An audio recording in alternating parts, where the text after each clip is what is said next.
Boa noite, gente. Meu nome é Sara, eu sou a nova fellow de glaucoma aqui do hospital, junto com o Renato e com o Marco, e hoje eu vou falar para vocês sobre pressão intraocular.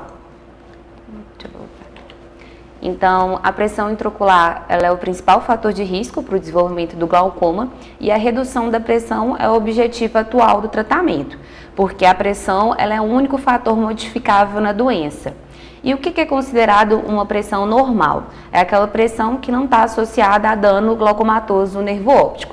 Não existe, na verdade, um número mágico para a pressão intraocular, entre normal ou alterada. Na verdade, foram feitos vários estudos para tentar se chegar nesse valor considerado normal. O estudo mais famoso é esse de Leidecker, eu não sei se fala dessa forma, mas que nesse estudo foram avaliados 10 mil olhos, foram medidos com o tonômetro de Schiotz e foi visto que essa curva, onde foi visto que a pressão normal ela ficava na média mais ou menos de 15 e a pressão glaucomatosa a partir de 20,5. Então considerava que o máximo da pressão normal foi esse valor de 20,5.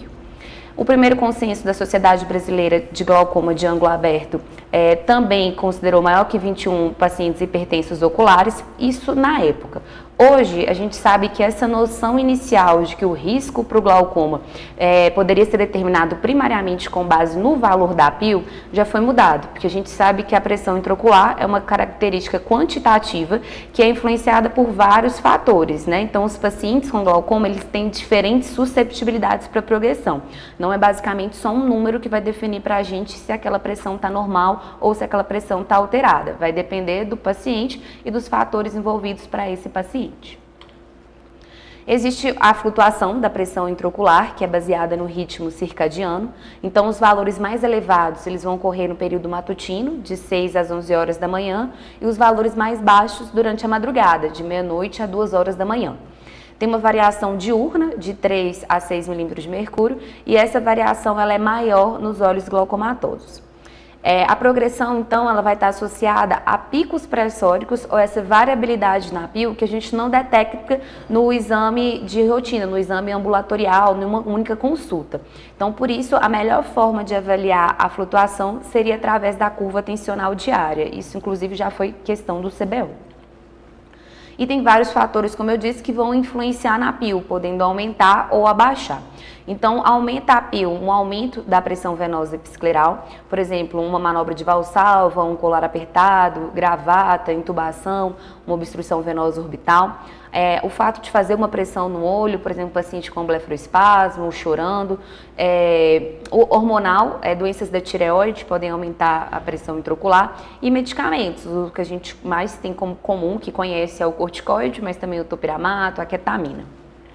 Em relação a reduzir a pressão intraocular, drogas anestésicas, por exemplo, a succinilcolina, acidose metabólica ou respiratória, o fator hormonal na gestação, por exemplo, onde todos os trimestres vão ter uma redução da PIL, o uso de álcool, heroína, maconha e o exercício aeróbico também está associado à diminuição da PIL. Isso é um pouco controverso porque a gente sabe, por exemplo, que num paciente com glaucoma pigmentar, a atividade física faz com que tenha uma dispersão de pigmento e que isso pode, consequentemente, aumentar um pouco a PIL. Mas, no geral, o exercício aeróbico reduz a pressão. A gente pode medir a PIL de forma digital ou instrumental. A forma digital é com os nossos dedos, de acordo com como está na foto, e é uma aferição subjetiva do tônus ocular. E a forma instrumental é a partir dos tonômetros. Então, a gente vai ter tonômetros de identação e aplanação. Essa fotinha mostrando o que seria aqui a córnea, aqui o tonômetro, mostrando o que seria uma identação e aqui o que seria uma aplanação. Então, começando, o tonômetro de Schiotz, ele é um tonômetro de identação. Ele tem essa base aqui que repousa sobre a córnea. Tem um êmbolo aqui dentro que na hora que você identa, ele vai mexer essa agulha e parar num determinado valor. Esse valor deve ser convertido em milímetros de mercúrio por uma tabela que vem junto com o próprio tonômetro. O tonômetro de Goldmann é o nosso padrão ouro, é um tonômetro de aplanação. Ele vai medir a força necessária para aplanar uma área de córnea de 3,06 milímetros de diâmetro. Não sofre influência da rigidez ocular, só que tem vários fatores de interferência que eu vou citar mais na frente. E é um tonômetro que deve ser periodicamente calibrado. Existem vários estudos que mostram que uma das maiores fontes de erro na aferição da pressão intraocular pelos oftalmologistas é o fato deles não calibrarem periodicamente seus tonômetros. Então, em relação aos fatores de interferência na aferição da PIL, a gente vai ter a apreensão dos olhos, às vezes a gente vai medir a PIL de um paciente, ele está apertando, comprimindo os olhos, o padrão da fluoresceína, a espessura da córnea, a biomecânica da córnea, erros de técnica e astigmatismo. No caso do astigmatismo, a cada 1 milímetro de mercúrio vai ser compatível com uma alteração de 4 dioptrias de astigmatismo. Quando o astigmatismo é contra a regra, vai subestimar a PIL, e quando ele é a favor da regra, vai superestimar a PIL. Aqui é mostrando os padrões de fluoresceína. Então, na letra A tem aqui o padrão considerado normal, que eles se encontram assim na parte de dentro. Na B seria a fluoresceína insuficiente, que vai subestimar a PIL. A gente vai ver, às vezes, aquela linha bem fininha, que aí não tem a fluoresceína suficiente para aferição. E a letra C, que é a fluoresceína em excesso, que vai estar aquela linha mais gordinha, que vai superestimar a PIL. Em relação à espessura corneana, o tonômetro de Goldman, ele é calibrado para córneas com uma espessura média de 520 micras. Então, córneas mais finas que isso teria uma subestimação da PIL, e mais grossas superestima. Tem essa tabela, inclusive no CBO, que faz uma relação entre a espessura da córnea e o tanto que deveria se corrigir na pressão intraocular. Então, ele pega aqui como média 545. Então, por exemplo, uma córnea de 405 teria que ter um fator corretor de 7. E uma córnea de 705, um fator de corretor de menos 8. O doutor Segundo pediu para que eu citasse o HTS, esse estudo, e eu achei que esse momento era oportuno pelo fato de a gente estar falando na espessura corneana, que é um dos principais fatores que avalia nesse estudo. Então, o OHTS, ele é um estudo multicêntrico, prospectivo, que tem o objetivo de avaliar a segurança e a eficácia do uso de potensores tópicos no retardo e na prevenção do aparecimento do glaucoma de ângulo aberto em pacientes hipertensos oculares. E ele também identifica fatores demográficos e clínicos predisponentes do glaucoma primário de ângulo aberto. Nesse estudo foram divididos os pacientes com tratamento e sem tratamento, e o objetivo era reduzir a PIL em 20% da basal, atingindo uma pressão menor ou igual a 24. Nos resultados foi visto que o grupo que usou medicação desenvolveu o glaucoma em 4,4% e o grupo que não recebeu 9,5%. Então, a probabilidade de desenvolver glaucoma de ângulo aberto foi menor no grupo medicado, ou seja, uma redução de 50% no risco.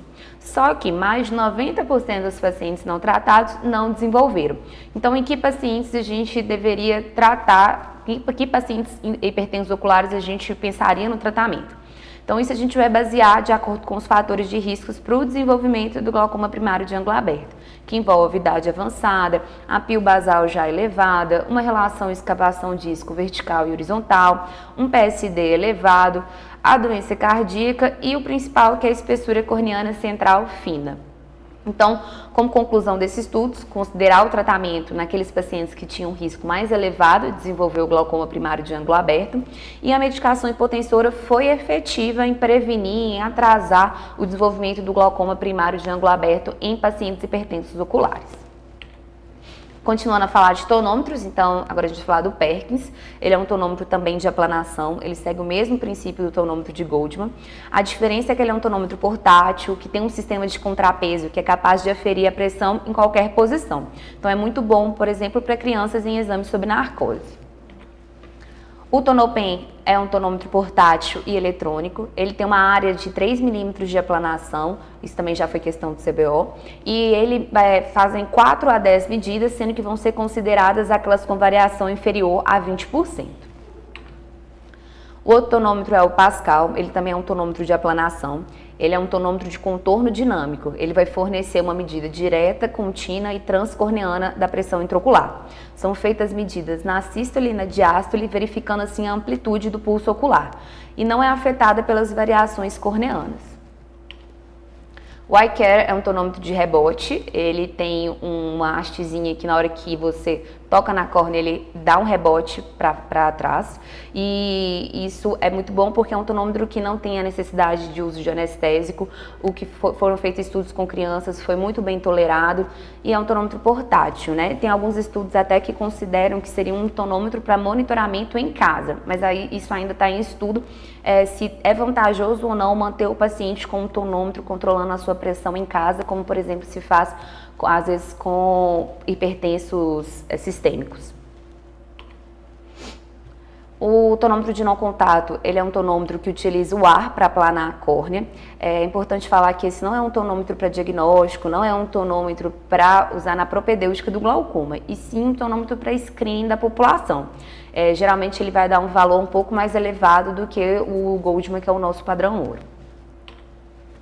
O ORA é também um tonômetro de aplanação da córnea com jato de ar e ele é baseado em 4 parâmetros: a pio calibrada para Goldman, a pio compensada da córnea, a esterese corneana e o fator de resistência corneana.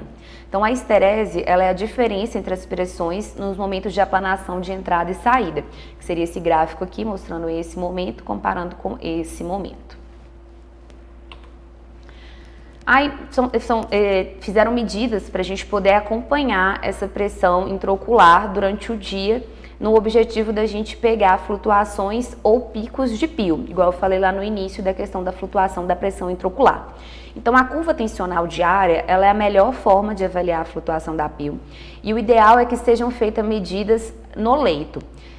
E outras modalidades ou testes não vão substituir os resultados obtidos pela curva tensional diária. Como é que ele é feito?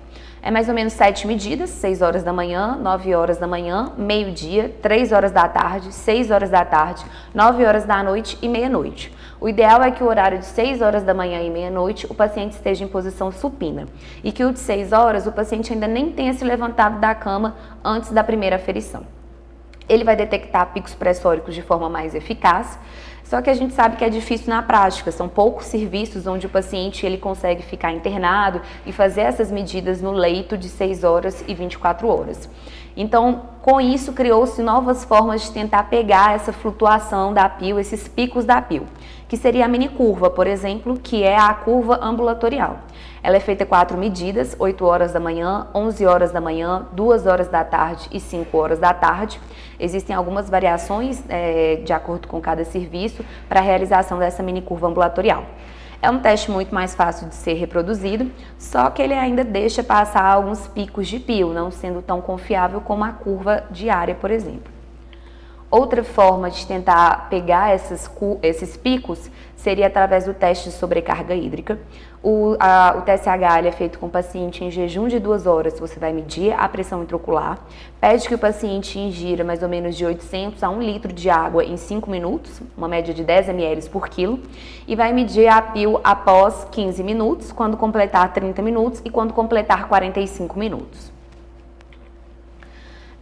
O que avalia no teste de sobrecarga hídrica? Vão avaliar as alterações osmóticas que esse teste pode produzir e que vão ser semelhantes tanto no olho glaucomatoso quanto no olho saudável. O que diferencia o resultado entre os dois, ou até mesmo entre o olho e outro do paciente, seria a influência de algum mecanismo regulatório que estaria alterado no próprio olho do paciente. Outra hipótese que eles citam seria a questão de aumentar a pressão venosa episcleral e ter uma expansão coroideana. Então, esse teste é a capacidade do olho de lidar com o maior volume intraocular transitório e é uma avaliação indireta da reserva funcional de escoamento. Então, se tem um escoamento bom, a pio pouco se altera. Se tem uma maior resistência ao escoamento, vai ter uma elevação em picos da pio. Esse teste ele começou em 1928, quando foi visto que em olhos glaucomatosos a pressão aumentava depois da ingestão de água. E aí viu que isso era devido ao influxo passivo de líquido para dentro do olho, levando essas alterações osmóticas. E que olhos normais toleravam esse estresse hídrico. Então ficou um teste muito popular como um teste para definir pressão normal ou alterada na década de 30, 40, 50 e 60. Tanto que na década de 60 foi feito até um estudo que definia mesmo o que seria considerado normal e anormal. E aí eles consideravam que olhos que tinham variação de 2,7 eram normais, olhos que tinham variações de 3,8 eram considerados suspeitos e olhos com alteração superior ou igual a 6,3 eram considerados glaucomatosos. Então, o aumento de pio maior do que 7, na época, passou a ser considerado patológico. Logo depois vieram estudos, mostrando que, na verdade, o TSH, a ênfase que a gente tem que dar é na questão do pico e não definir entre normal e alterado.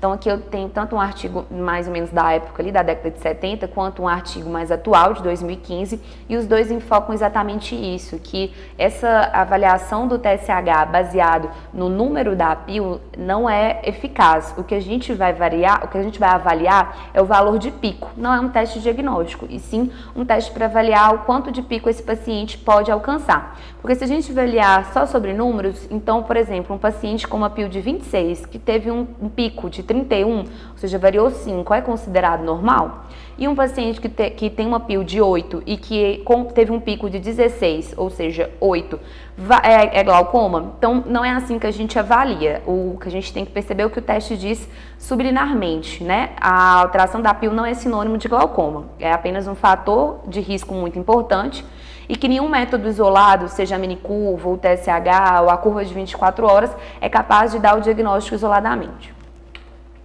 Esses dois artigos comparam, né, esse primeiro, compara a curva diária da pressão intraocular e a associação da curva ambulatorial com teste de sobrecarga hídrica em pacientes com glaucoma primário de ângulo aberto, pressão normal e olhos normais. Então, o que esse teste fez? Ele pedia para o paciente chegar, fazia a minicurva, quando terminava a minicurva no horário de 17 horas, começava o teste de sobrecarga hídrica. E aí eles viram que fazer esse teste junto tem uma variação da APIL e um valor para a gente em relação à comparação e acompanhamento do paciente inferior do que se o paciente fizesse esses testes separados. E que independente, fazendo os testes separados ou juntos em relação à curva diária, a curva de 24 horas, a curva de 24 horas ela é superior a esses outros testes. E nesse outro artigo, ele vai comparar os picos da pressão nos tipos de teste, na curva tensional diária, na minicurva e na medida isolada da pressão às 6 horas da manhã. Então foi visto que essa medida da pressão intraocular às 6 horas da manhã, principalmente se for medida no leito, ela tem um maior valor de importância para a gente do que os outros testes. É o horário que vai ter o maior pico e às vezes os outros testes perderiam esse pico. Até a curva diária, quando não é realizada no leito, o horário de 6 horas da manhã, também tem um valor inferior do que o paciente deitado. Então o ideal mesmo para avaliar a flutuação seria a curva tensional diária de 24 horas com o paciente no leito no horário de pelo menos no horário de 6 horas da manhã. Uma outra forma de monitorização contínua da pressão intraocular é através das lentes de contato com sensores. É um método seguro, bem tolerado, pode ter alguns efeitos colaterais, como hiperemia conjuntival, borramento visual, mas ele reproduz bem os padrões da APIL em 24 horas, mas ainda precisa de mais estudo. Aqui é mostrando, né, a lente com o sensor e o princípio de funcionamento dele, né? Vão ter as alterações das dimensões oculares medidas na região da junção córneo-escleral, que é essa linha amarela, vão estar diretamente relacionadas com as flutuações de pressão intraocular e volume, que vão ser medidas por um sensor acoplado a essa lente gelatinosa. Então, o que levar, né? A gente tem que individualizar o descontrole da pressão intraocular, relacionar a APIL com outros fatores de riscos que podem estar atuando sobre o nervo óptico. Um maior descontrole da APIL, seja através da média, do pico ou da flutuação, leva a um maior risco de lesão para o nervo óptico e uma maior velocidade de progressão do dano. Em relação a tonômetros, o tonômetro de Goldman ele é o padrão ouro. Em relação à flutuação, o ideal seria fazer a curva diária de 24 horas. E o TSH não é diagnóstico, e sim um método para avaliar picos pressóricos. Então, é isso, gente. Muito obrigada.